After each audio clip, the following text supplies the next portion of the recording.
Hello everyone, welcome to Maths Magic. Today we are going to learn algebra. In today's topic, we are going to learn constant, variable, coefficient and terms. देखिए first हम लोग एक छोटी सी story देखेंगे. A and B दो friends है. ए एक chips का पैकेट लाता है, बी उससे शेयर करने बोलता है. ए रेडी हो जाता है बट ए बी को एक कंडीशन देता है. क्या कंडीशन है? नेक्स्ट टाइम जब तुम चिप्स का पैकेट लाओगे तो तुम्हें मुझे आज तुम जितना खाओगे उससे 5 चिप्स ज़्यादा देना है. आज तुम जितना भी खाओगे उससे 5 चिप्स ज़्यादा देना है, मोर. तो ये जो 5 है ये क्या है? फिक्स वैल्यू है. वो आज कितना भी खाए उसे नेक्स्ट टाइम 5 एक्स्ट्रा देना है उसे. तो ये फिक्स वैल्यू है तो ये हो गया कांस्टेंट. ओके, जो जहां वैल्यू असाइन है, फिक्स्ड है, वो हो जाता है कांस्टेंट. नाउ ये हो गया एक्स वेरिएबल. क्यों? क्योंकि क्या हमें मालूम है कि आज वो कितना चिप्स खाने वाला है? बी 2, 5, 10 कितना खाने वाला है? नहीं मालूम ना. तो जहां हमें फिक्स वैल्यू नहीं पता होती है वो हो जाता है वेरिएबल. समझ में आया? ये constant and variable. Now coefficient. चलिए अब इसमें स्टोरी में आगे बढ़ते हैं. नेक्स्ट टाइम बी चिप्स का पैकेट लाता है और ए उससे शेयर करने बोलता है. तो इस टाइम बी की बारी है कंडीशन देने की. तो बी ने कहा नेक्स्ट टाइम जब भी तुम चिप्स का पैकेट लाओगे तो तुम्हें मुझे आज तुम जितना खाओगे उससे 2 टाइम्स ज़्यादा देना होगा. आज तुम जितना भी खाओगे उससे 2 टाइम्स ज़्यादा देना होगा. तो ये हो गया एक्स, हो गया हमारा वेरिएबल और ये हो गया उसका कोइफिशिएंट. समझ में आ रहा है? एक्स हो गया उसका वेरिएबल और ये हो गया कोएफिशिएंट. अगर कोएफिशिएंट में सिर्फ नंबर है तो उसे बोलते हैं न्यूमेरिकल कोएफिशिएंट. ओके, सपोज ऐसा है ए बी सी और मैंने कहा कि सी का कोएफिशिएंट फाइंड करो. तो अपार्ट फ्रॉम सी जितने भी फैक्टर्स है मीन्स यहाँ ए बी, वो हो गया सी का कोएफिशिएंट. ओके, और जो लेटर्स होते हैं वो होता है लिटरल कोएफिशिएंट. ओके, नाउ अगर सपोज मैंने कहा z का कोएफिशिएंट क्या है तो यहाँ हो गया 2xy उसका z का कोएफिशिएंट. कोएफिशिएंट समझिए आपको. नाउ हम जाएंगे टर्म्स के लिए. अब हम यही एग्जांपल लेते हैं. ओके,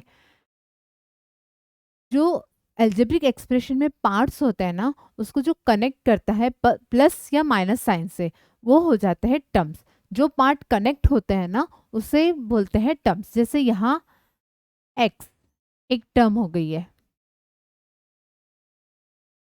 x हमारी एक टर्म हो गई है और 5 हमारी 2 टर्म हो गई है. यहाँ किससे कनेक्ट हुआ है? प्लस साइन से. यहाँ अब 2x है. ये 2x कितनी टर्म हो गई है? Only 1 term. कितनी टर्म हुई है? 1. अगर सपोज मैं ऐसे लिखती हूँ x cube minus 3x² plus 5xyz. अब इसमें कितनी टर्म्स हो गई? इसमें सिंपली 3 टर्म्स हो गई. कैसे? 1, 2 और 3.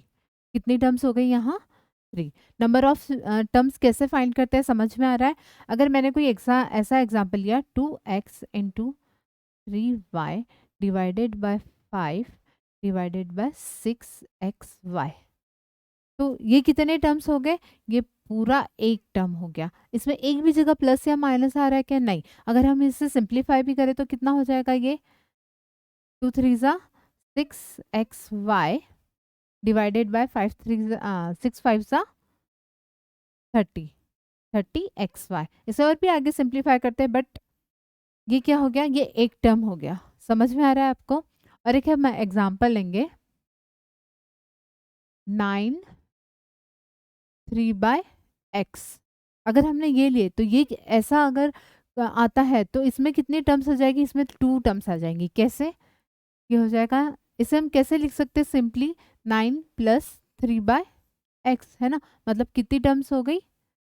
1 और 2. समझ में आ रहा है? हाँ, यहाँ कितनी टर्म हो गई? क्योंकि यहाँ क्या सिंबल आ गया है? प्लस. तो प्लस और या माइनस से जितने पार्ट्स कनेक्ट हो रहे हैं वो हो गई टर्म्स. अब टर्म्स में दो होते हैं, लाइक टर्म्स और अनलाइक टर्म्स. वो कैसे होती है? सपोज हमारा एग्जाम्पल है एक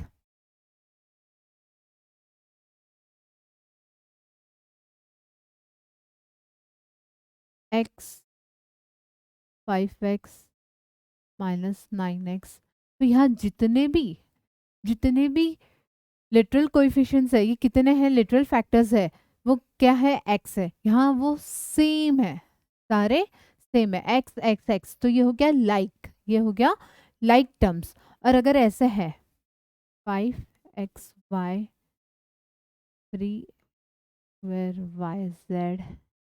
एंड माइनस 9x2y2z, तो ये क्या हो गई, अनलाइक टर्म्स। क्योंकि यहाँ देखिए एक्स वाई है या एक्स स्क्वायर वाई जेड है, या कोई भी टर्म सेम हो रही है क्या, नहीं। जहाँ टर्म सेम नहीं है वो हो गया अनलाइक, अनलाइक टर्म्स। ओके, समझ में आ गया। और एक हम थिंग देखेंगे इसी में, सपोज डिग्री देखेंगे। अगर कोई ऐसा इक्वेशन है x³ plus 3x² minus 5x plus 9, तो इस एक्सप्रेशन में डिग्री क्या होगी।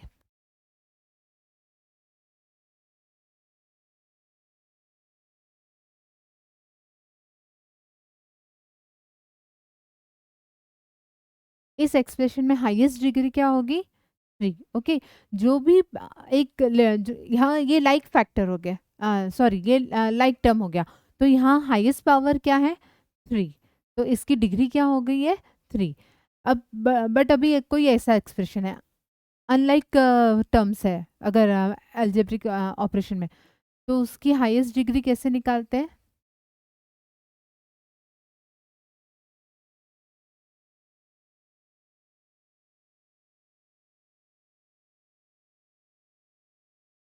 अब सपोज कोई ऐसा अलजेब्रिक टर्म है, तो इसकी हम डिग्री कैसे निकालेंगे, सी, हर टर्म का पावर का प्लस करना है। यहाँ 2 प्लस वाई का कितना है, 1, 2 प्लस 1